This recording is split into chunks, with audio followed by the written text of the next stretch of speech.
कुछ उसमें से तो आश्चर्य की बात है कि ब्राह्मण थे, मैंने रियलाइज हो, जैसे विश्वामित्र जी थे, विश्वामित्र ने ही बलि को सिखाया, मतलब जिसको हम शुद्ध स्वरूप का कह सकते हैं। विकृत स्वरूप की तो बहुत ही चीजें होती थी, लेकिन एक शुद्ध स्वरूप का भी प्रयास, तो प्रयास से ही आप इस पिंगला नाड़ी पर चल सकते हैं।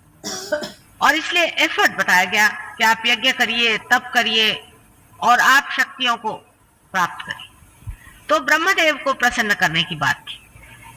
ब्रह्मदेव को प्रसन्न करने से आपका कल्याण नहीं हो सकता, आपका ट्रांसफॉर्मेशन नहीं हो सकता, आप अतिमानव नहीं हो सकते, लेकिन हाँ हो सकता है कि आपको जल तथा वायु आदि जो कुछ भी 5 तत्व है उन पर आप पे कोई प्रभुत्व आ जाए, या हो सकता है कि आपके अंदर कुछ इस तरह की बलशाली शक्तियां अंदर आ जाए जिसके कारण आप सबका वध कर सके, मार सके। ये शक्तियां जो भी हैं ये हमारे गायत्री आदि मंत्रों से शुरुआत होती है, और इस प्रकार की 7 शक्तियां हमारे अंदर में है जिनको हम प्राप्त हो सकते हैं। उनको प्राप्त करने के लिए अगर धर्म का अवलंबन हो ही ना तो अनेक विकृतियां आ सकती है। उसका उदाहरण राजा बलि का। राजा बलि जब तप करने लगा, उसे विश्वामित्र ने कहा तप करिए, तो उसने ब्रह्मदेव से वरदान मांगा कि मैं सारे देवताओं का नाश कर सकूं, उनका वध कर सकूं।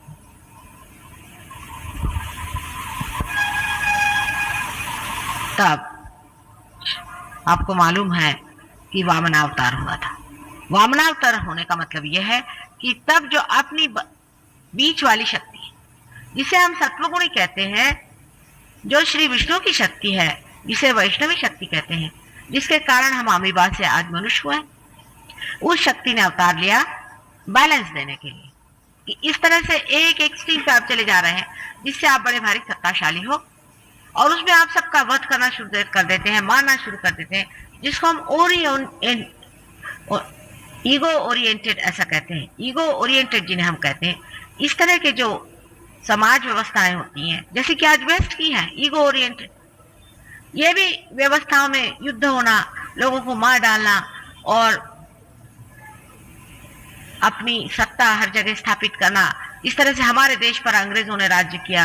अमेरिका का इकोनॉमिक डेवलपमेंट जो है उसमें वो हमारे ऊपर राज करना चाहती है, फिर रशियंस हमारे ऊपर राज करना चाहते हैं। अब इस वक्त कोई ना कोई सात्विक शक्ति का जन्मना जरूरी होता है। अगर वो न जन्म पाए तो ये लोग जो हैं ये सारे संसार को अपने ईगो से दबोच मारे।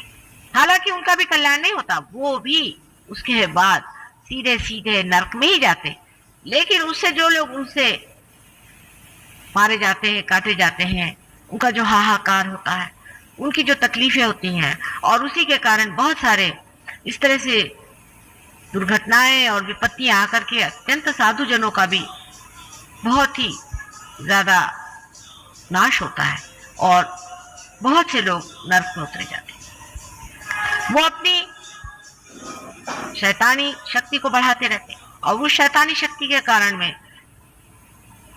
उनको ये भी नहीं ख्याल रहता है कि हम दूसरों का बुरा कर रहे हैं या उनकी हानि कर रहे हैं, और हम अपने ही स्वार्थ को कैसे दूसरों पे लादे हुए, उनके खोपड़ी पे चढ़े हुए हम किस तरह से उनका भी सर्वनाश करें। इस तरह की आज समाज व्यवस्था भी इसी तरह की मुझे दिखाई दे रही है। सारे संसार में ईगो ओरिएंटेड समाज व्यवस्था है। इस वक्त अपने देश में संतुलन की बात हो सकती है।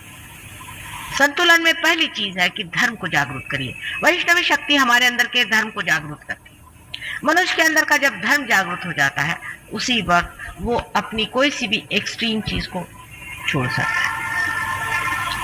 जबकि आपका देश आज उन्नति की ओर चल रहा है, तब आपको देखना चाहिए कि वो लोग जो उन्नति की ओर जाके अपने को बहुत दहाड़ मार के कह रहे हैं कि हम यहाँ पर हैं और बड़े हम सुखी हैं, वो वास्तव में बिल्कुल भी सुखी नहीं।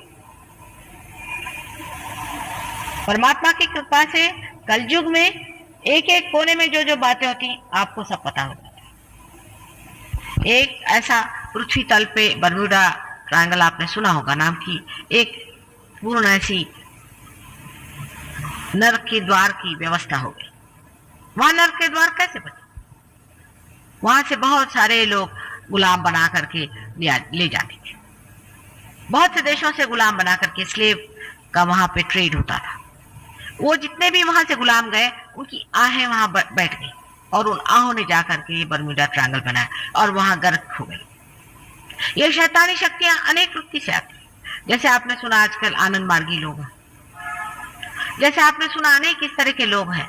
और ये जितने भी आजकल ये गुरु गुरु घुमा करते हैं और ये जो सब है, ये सब इसी तरह के कुछ न कुछ इसी तरह के व्यापार में लगे हैं। हाँ, इसमें से कुछ कुछ तो ऐसे भी हैं कि जो ईरा नाड़ी से भी काम लेते हैं, पर पिंगला नाड़ी से भी काम लेने वाले बहुत लोग हैं। और इन्होंने इसमें इस तरह से अपनी शक्तियां प्राप्त कर दी हैं कि पिंगला नाड़ी पर बहुत से मरे हुए जो लोग हमारे कलेक्टिव सुप्रा कॉन्शियस में हैं, उनको ला करके आपके अंदर डाल करके आपसे वो काम उठाते। बहुत ज्यादा डायनामिक हो जाना, संसार का जितना प्रोग्रेस चल रहा है उसे कहीं अधिक अपने को प्रोग्रेसिव बना लेना, या संसार में जो सब लोग गरीब हो उसमें एक आदमी का रईस हो जाना, आदि जो चीजें हैं, ये सब इसे हम कैंसर कहें। ये एक मैलिग्नेंसी है। एक सेल का बहुत ज्यादा बढ़ जाना मैलिग्नेंसी है। फिर वैसा सेल दूसरे को छूता है तो वो भी मैलिग्नेंट होना चाहता है। आदमी जब देखता है कि एक आदमी बड़ा रईस होगा तो मैं भी क्यों न हो जाऊं, वो ये नहीं देखता कि वो आदमी वास्तविक क्या है, वो किस तरह से उसका जीवन यापन होगा, उसका उसके घर में क्या हाल चाल है, वो किस तरह से सुखी है या कुछ। बस उसके पास पैसा आ गया तो मेरे पास भी पैसा आना चाहिए। फिर वो दूसरे को छूता, वो भी कहता मेरे पास भी पैसा, वो कहता उसके पास इतनी सकते हैं, वो अगर प्राइम मिनिस्टर हो गया तो मुझे भी प्राइम मिनिस्टर, वो अगर गवर्नर हो गया तो मुझे भी गवर्नर होना चाहिए। इस तरह से ये जो मैलिग्नेंसी है ये फैलती है। सात्विकता में मनुष्य को संतोष, वो संतोष में रहता क्योंकि वो अपने धर्म को पाता है और अपने धर्म में मजा उठाता है, उसको अपने धर्म का आनंद आता है, वो अपने धर्म में होता है। और अब सहयोग के द्वारा आप समझ रहे हैं कि धर्म में कितना बड़ा संसार की सारी दुनिया भर की संपत्ति एक तरफ चली जाए, सत्ता चली जाए, जो अपने हृदय में बसे हुए आत्मा से जो आनंद आता है उसकी कोई भी कीमत नहीं, उस आनंद से बढ़ के और संसार में कोई भी चीज नहीं। आपको मालूम है सहयोग में कितने ही लोगों ने शराब आदि चीजें एकदम से छोड़, क्योंकि जब हृदय के अंदर बसे हुए आत्मा स्वरूप परमात्मा का हमारे अंदर आनंद बहने लग जाता है, तब फिर ये चीजें अपने आप ही छूट जाती। उसके लिए लेक्चर देने की जरूरत नहीं, कोई आफत मचाने की जरूरत नहीं, आपसे छूट जाती है। आनंद का स्रोत ही बदल जाता है, इसलिए अपनी प्रायोरिटीज बदल जाती है और हम उस तरह से बदल जाते हैं। यह आपका सहयोग का बड़ा भारी लाभ है, जिससे आपका धर्म स्थापित हो जाए। जब तक आप अपना धर्म पूरी तरह से स्थापित नहीं करेंगे तब तक सहयोग का आनंद नहीं आने वाला। इसमें हिपोक्रेट नहीं चाहते। धर्म अपने अंदर बसा हुआ है। आप जानते हैं कि अपने नाभि चक्र में ही धर्म की स्थापना होती है। नाभि चक्र के अंदर अगर धर्म में कोई विकृति होगी तो कभी भी आपका कितना भी सहयोग का प्रयत्न हो सब व्यर्थ जाए और हमारी भी मेहनत व्यर्थ जाती। इसलिए पहले अपना धर्म स्थापित करना चाहिए। इसके अनेक आपको उपाय मैंने बनाया, अनेक बार बताए। अब जब हमारा देश इस तरफ बढ़ रहा है कि हम अपने को बढ़ाएं, अपने को बड़ा करें, अपने को हम उन देशों से मिलाएं जो दुनिया में बड़े रईस बन के घूमते हैं, तब हमारे देशवासियों को सोचना चाहिए क्या हमारे अंदर सब कुछ वही आना चाहिए जो उनके अंदर आया है, या कुछ हमें भी उसमें बैलेंस करना है। ये विचार अत्यावश्यक है। हम आनंद की खोज में हैं, न कि हम ये चाहते हैं कि हम अपने को इस तरह से बनाएं कि जिसके कारण हमारी जो शक्तियां हैं, हमारे अंदर की जो शक्तियां हैं वो दूसरों के ऊपर छा जाए। न तो हम चाहते हैं कि इस तरह से अपने को बनाएं कि जिसके कारण हम दूसरों को दुखी करें। सहयोग में अगर आप पार हो जाएं, पार होने के बाद आप जब अपना धर्म स्थापित करते हैं तो आप देखिएगा कि आप में पैसा नहीं आता लेकिन लक्ष्मी आती। लक्ष्मी आपके अंदर आती, पैसा नहीं आता है लेकिन लक्ष्मी आती। लक्ष्मी और पैसे में बहुत बड़ा अंतर है। और अनेक बार मैंने आपको बताया कि पैसा और लक्ष्मी क्या है।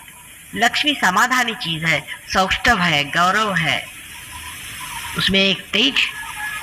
लक्ष्मीपति होना दूसरी बात है और पैसा वाला होना दूसरी बात है।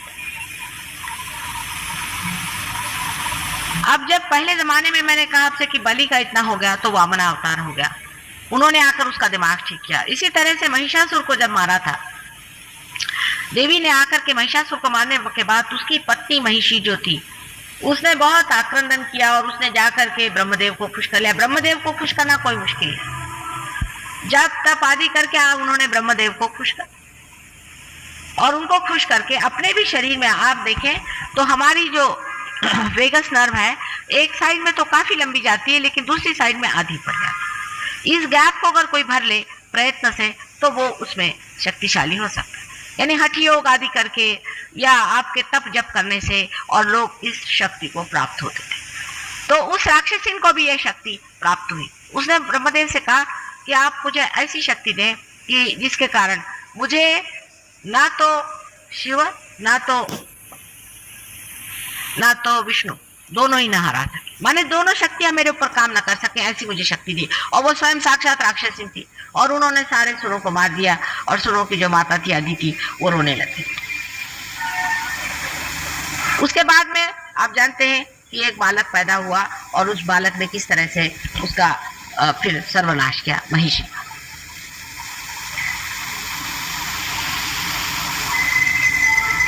उस वक्त भी यही उन्होंने किया था कि जब तप करके और उन्होंने किसी तरह से ब्रह्मदेव को प्राप्त कर लिया। और ब्रह्मदेव के जो आशीर्वाद है उनके स्वभाव के अनुसार वो देते हैं कि आप में बल आ सकता है, आप में शारीरिक बल आ सकता है, सर्व की सबकी जो कुछ भी कुंडलिनी है वो बिल्कुल इस तरह से फ्रीज करेगी। क्योंकि जैसे ही कुंडलिनी देखती है कि ये भूतों के हवाले गए, वो एकदम से अपने को बर्फ बना लेती, फिर वो किसी भी तरह से पिघलने को तैयार नहीं हुई। हालांकि लंदन में मैंने आपसे कहा कि उनके भी अनेक शिष्यों को मैंने पार कर दिया, आश्चर्य की बात है, वो भी पार हो।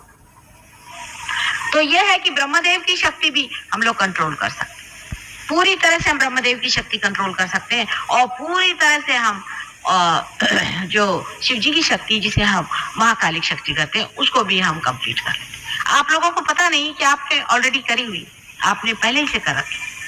जैसे कि आप अब देखते हैं कि बहुतों की आप बाधाएं निकालते हैं, आखिर ये किसकी शक्ति से? महाकाली की शक्ति से आप करें। आप में से बहुत से लोग आपने अभी तक ख्याल नहीं किया, जो बहुत से अभिनव बातें सोचने लगे हैं और नए नए काम करने लगे हैं। जैसे कि जिन्होंने कभी डेकोरेशन काम नहीं किया तो डेकोरेशन का काम करने लगे, जिनके अंदर बहुत सृजन शक्ति आ गई है, जो सहज के लिए भी बहुत सृजन शक्ति करते हैं, ये लोग भी ब्रह्मदेव की शक्ति इस्तेमाल। और हमें असल में सबसे ज्यादा वैष्णवी शक्ति को इस्तेमाल करना है, क्योंकि आज इसकी सब आज हमें सारे संसार का कल्याण करने का, सारे संसार को हमें पार करने का और सारे संसार में हमें सहयोग देने का, और इसलिए ये वैष्णवी शक्ति को हमको इस्तेमाल करना है। जब वैष्णवी शक्ति को हम दूसरी शक्तियों की जोड़ दे देंगे तब आप देखिएगा कि ये शक्ति कार्यान्वित हो जाएगी। जैसे एक छोटी सी बात हम आपसे कहें,